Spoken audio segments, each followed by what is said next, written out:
भरत सुंदरेशन जो कि एक ऑस्ट्रेलियन पत्रकार हैं, उनका एक ट्वीट पढ़ा मैंने सिडनी टेस्ट के ईव पर। खबर फैल गई थी कि रोहित टीम का हिस्सा नहीं होने वाले हैं और भरत ग्राउंड से ही रिपोर्ट करे थे, ट्रेनिंग से ही रिपोर्ट करे थे एंड ही रोट कि मैंने इतना लिस्टलेस, इतना हारा हुआ रोहित शर्मा को कभी नहीं देखा है। स्ट्रेट बॉल भी छोड़ रहे हैं और आउट हो रहे हैं।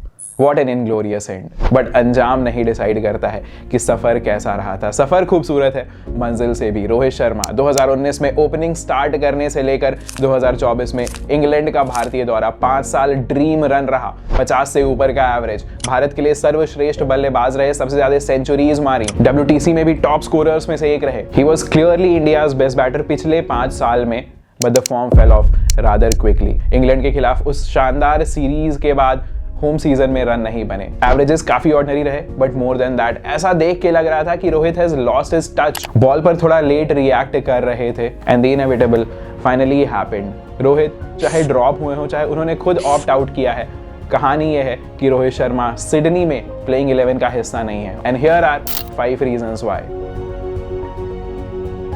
पहला रीजन है रोहित का खुद का खराब फॉर्म और टीम के खराब रिजल्ट्स। न्यूजीलैंड आई इंडिया को व्हाइट वॉश करके गई, ह्यूमिलिएटिंग रिजल्ट्स, और उसमें रोहित के रिटर्न्स भी अच्छे नहीं आए। पिछले 8 टेस्ट मैचेस में मात्र 150 मारा है रोहित ने, पर इससे भी ज्यादा प्रॉब्लमेटिक ये था कि रोहित का रिएक्शन स्लो हो गया था। घर पर भी होम कंडीशंस में साउदी जो कि 125-130 की रफ्तार से बॉल डालते हैं, उनके खिलाफ भी लेट रिएक्ट कर रहे थे, स्क्वायर अप हो रहे थे बार बार, and that has continued to the Australia series. Bouncers पर आउट हो रहे हैं, काफी साधारण एवरेज रहा है इन 3 मैचेस में BGT में, and at the same time what also happened was कि इंडिया के रिजल्ट्स काफी पुअर आ रहे थे। पिछले 6 मैचेस जो रोहित ने कैप्टन किए हैं, India has not won any test. In fact मैंने ऐसा एक स्टार्ट देखा था कि गंभीर और रोहित ने बांग्लादेश सीरीज के अलावा कोई भी मैच नहीं जीता है। Now that is a scary prospect as a captain. अगर खुद के रन ना बन रहे हो और टीम भी खराब परफॉर्म कर रही हो, बैटिंग बार बार एक्सपोज हो रही हो, पिछले 8 मैचेस में 7 बार 80 ओवर से कम खेला है, तो हम इनफ ओवर्स खेल ही नहीं रहे हैं, कहीं पर तो गाज गिरनी थी। कैप्टन पर सवाल तो उठने थे और सवाल उठे। दूसरा और तीसरा रीजन मैं साथ में बोलना चाहूंगा कि रोहित का खुद का खराब सीरीज बॉर्डर गावस्कर ट्रॉफी में and the rise of Bumrah as the Indian stalwart Indian captain. तो पहले मैच में रोहित नहीं खेले, उन्होंने चाइल्ड बर्थ के लिए पैटर्नल लीव लिया,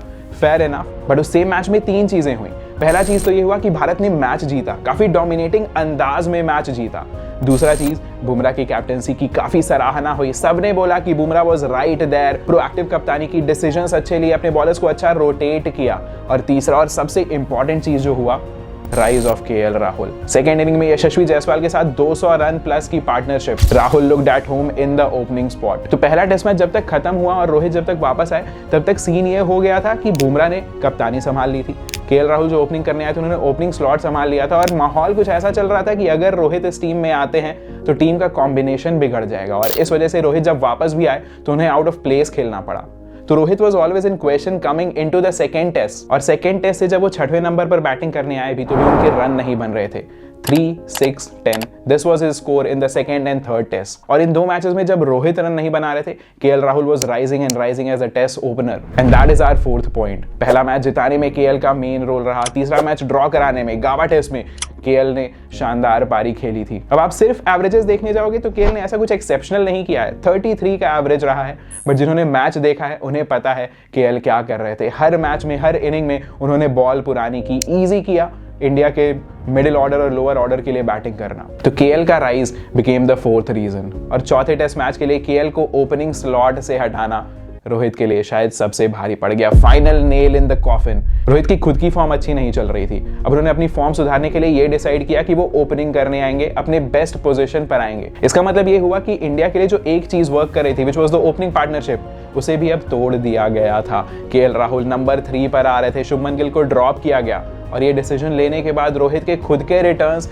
अच्छे नहीं रहे। 4th टेस्ट में रोहित स्ट्रगल्ड, और अपने फॉर्म में वापस आने की आखिरी कोशिश जो थी रोहित की, वो final nail in the coffin बन गई। मेजर रीजन बन गया कि क्यों रोहित शर्मा को ड्रॉप किया गया या उन्होंने ऑप्ट आउट किया फाइनल टेस्ट मैच से। But perhaps it's not over yet. Rohit is a great batter, हो सकता है वो इंग्लैंड सीरीज में वापस आ जाएं, बट लॉजिक ये कहता है कि ये बहुत मुश्किल होने वाला है। इट इज वेरी पॉसिबल कि हमने रोहित शर्मा का आखिरी टेस्ट मैच ऑलरेडी देख लिया है, and if that is the case, thank you Rohit Sharma for 5 glorious years. The end will not define what the journey has been. सफर खूबसूरत है, मंजिल से भी।